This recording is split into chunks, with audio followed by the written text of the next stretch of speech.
Okay, we've all been there. That feeling of being totally and completely lost. Your brain just grinds to a halt. We call it confusion, and let's be honest, it's one of the most frustrating feelings out there.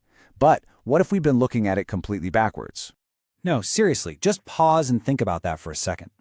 What if that foggy, frustrating, uncertain state of mind wasn't a sign that you're failing, but was actually a signal, a blinking light, telling you that you're right on the edge of a major breakthrough? That's the huge idea we're going to dive into. All right, so first things first. We've got to understand why being confused feels so, well, so bad. It's not just you. It's not just in your head. There's a really deep biological reason for that discomfort. Okay, so here's a really core concept you need to get. Your brain, its number one job isn't actually seek truth. It's an efficiency engine. It's a prediction machine. It's constantly trying to guess what's going to happen next, building these little mental models of the world. Why? Because every time it predicts correctly, it saves a ton of energy. And that's where confusion comes in. Think of it like a system alert. It's the brain's fire alarm suddenly blaring, screaming, "Whoa, prediction error, prediction error. What we thought was going to happen did not happen." That mismatch, right? The gap between your mental map and what's actually going on, that is the feeling of confusion. So what happens when that alarm starts blaring? Well, your brain's immediate gut reaction is to do one thing: shut it off as fast as humanly possible. It basically launches this all-out mission to get back to a state of certainty. And this isn't just a vague feeling. There is some serious internal chaos going on. A prediction error triggers very real physical stress responses. You've got the anterior cingulate cortex, which is like, hey, conflict detected. Then your amygdala, the threat detection part of your brain, lights up as if you're in actual physical danger. And the insula, that's what creates that literal sinking gut feeling of discomfort. It is a full-body, high-alert, high-stress state. So naturally, to get away from that painful, energy-draining state, your brain just scrambles for the nearest emergency exit. And it has a few favorites, right? It looks for super simple explanations. It gravitates toward black and white, right versus wrong answers. Or it looks for an authority figure, anyone, to just tell it what the rules are.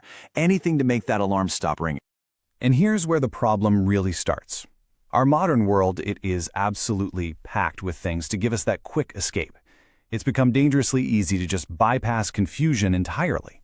I mean, just think about it. You've got a complex question, you can ask it AI and get a slick, confident, super clean answer instantly. It's the perfect fix for a brain that's desperate to get rid of uncertainty. There's zero friction. Or take a look at something like extreme diets. A huge reason they're so appealing isn't really about the food, it's about the thinking. They get rid of the confusion of what should I eat by giving you a dead simple set of rules. Eat this, don't eat that. It's a huge weight off your mind, a massive mental relief. So what are both of these things? The AI, the diet, and so many other things in our world.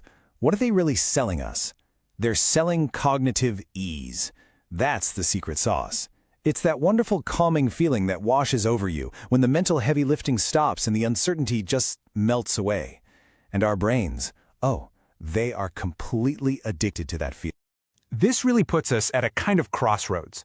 Down one path, you have our brain's default setting. Run from discomfort, find certainty, and do it fast. But then there's this other path, our true potential. That's the path where we actually lean into the tension, where we look for real accuracy instead of just easy certainty, and where we value depth way more than speed. And that brings us to the whole point of this. What happens when we actually choose that second path? That's when we unlock confusion's hidden superpower. It's about a total reframe, seeing confusion not as a problem we have to fix, but as a huge opportunity we need to grab. I mean, this quote just says it perfectly. Deep understanding, it happens after you've been confused, not before. You just don't get to those big aha moments by taking the easy road. The real learning, the kind that actually sticks with you, it only happens after you've pushed through that uncomfortable, messy, confusing part. The confusion is literally the price of admission. And when you look at it this way, the stakes are incredibly high. If your habit is to always run away from confusion, what do you end up with? Shallow learning. Beliefs that are so fragile they just fall apart the second they're challenged.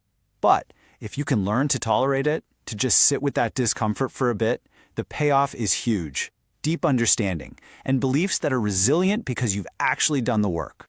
Okay, I know what you're thinking. This all sounds great in theory, but how do you actually do it, right? How do you build that mental muscle when the entire world is screaming at you to take the easy way out? Well, the good news is, it's actually a pretty simple habit you can train.